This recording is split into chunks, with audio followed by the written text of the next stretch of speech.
전국에 계신 허당그레이스 전국이 아니에요, 전국이. 그렇구나. 전 세계에 계신 허당그레이스 채널 시청자 여러분 안녕하십니까. 여기는 지금 제 1회 김밥 싸기 대회가 이고 있는 LA 현지 경기장입니다. 지금 경기장에 나와 계신 아무도 없군요, 저밖에. 말씀드린 순간 지금 당근을 올리고 있습니다. 당근. 너무 많지 않네요, 저거. 안 많아요. 당근과 함께 오뎅이에요. 오뎅이라고 말씀드리는데 정확한 용어로는 덴푸다라고 하겠습니다. 덴푸다. 위에 지금 저 갈색에 저 뭔가 나무가 돼서 우엉. 예, 우엉이네요. 큼직하게 계란지단을 올립니다. 게맛살인가요? 게맛살 올라오나? 예, 게맛살 올라왔습니다. 게맛살 올라오고 큼직한 지금 김밥에 꽃이 날 수 있는 당무지요. 당무가 나왔습니다. 못하겠어. 예, 못하겠답니다. 지금 기권입니까, 기권? 예, 기권은 아니랍니다. 이제 만장이에요. 말기신공. 과연 말 수 있을 것인가? 말 수 있을 것인가? 지금 말 수 있을 것인가? 굉장히 지금 뚱뚱한 김밥이 되고 있습니다. 자신의 모습을 연상하는 듯. 터졌습니다. 옆구리가 터졌습니다. 김밥. 얼른 감추는. 어머, 이거 어떡해. 예, 망친 듯 합니다. 지금 매달 신권에서 이미 멀어진 듯 합니다.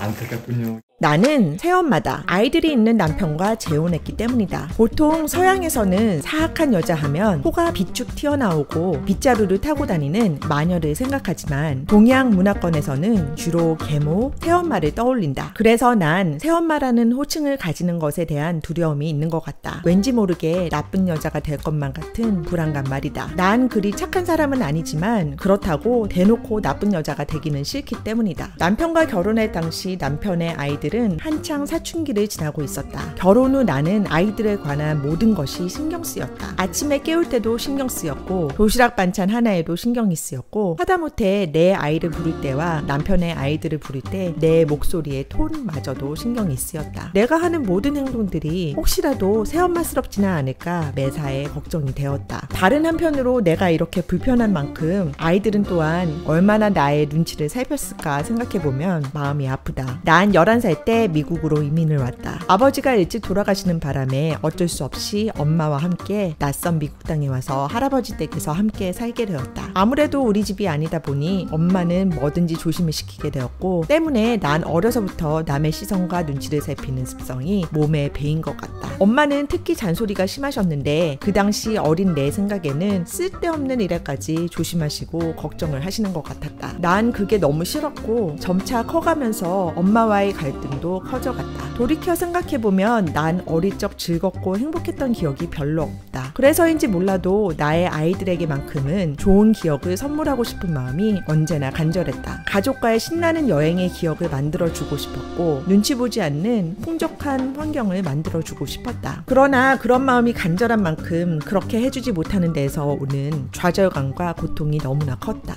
아이들에게 미안한 마음을 혼자 추스리며 내 모든 것을 퍼주고도 못내 아쉬워하는 마음이 아마도 사랑의 참 모습에 가장 가깝지 않을까 하고 생각을 해본다. 많은 사람들이 자연스럽게 깨달아가는 사랑의 진리를 나 혼자 깨우치지 못하고 있다가 이혼과 재혼을 하고 부모가 되고 나서야 비로소 조금이나마 알게 된 것 같아 조금 억울하기도 하지만 그렇게라도 알게 된 것에 그저 감사할 뿐이다. 해야지.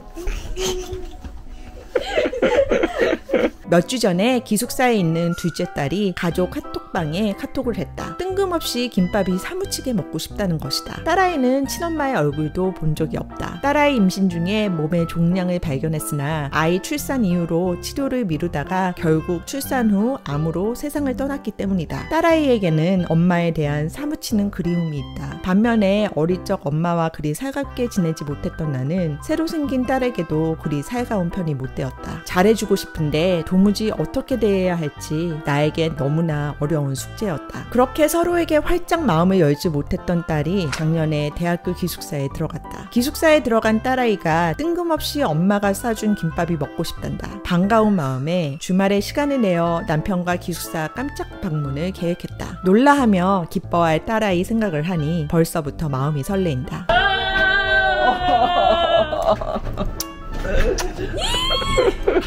세월은 참 빨리 지나간다. 어느덧 나도 우리 엄마가 어린 나와 동생을 데리고 아빠와 사별했을 때의 나이를 훌쩍 넘겼다. 어릴 적에는 그저 엄마의 까탈스러운 성격과 잔소리가 무작정 싫었지만 지금 와서 돌이켜 생각해보면 엄마 또한 당시의 상황 가운데서 얼마나 힘들었을지 조금이나마 이해가 된다. 5월에는 어버이달이 있다. 평소에는 이런 생각 별로 안 하는데 5월만 되면 돌이켜 엄마의 인생을 생각해보게 된다. 아마 이러라고 어버이날이 있는 게 아닌지 모르겠다. 준비하시고 먼저 웃으면 집니다. 하나, 둘, 셋. 자.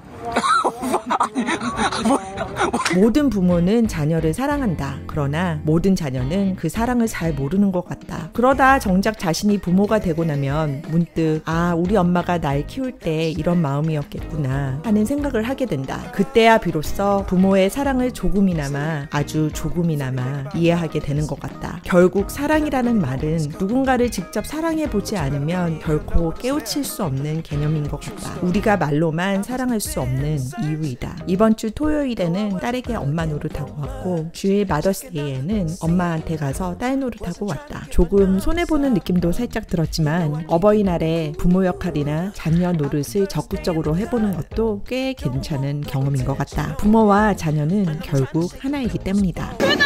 좋아요! Girl, you're looking like $1,000,000. Something about the way you strut your stuff.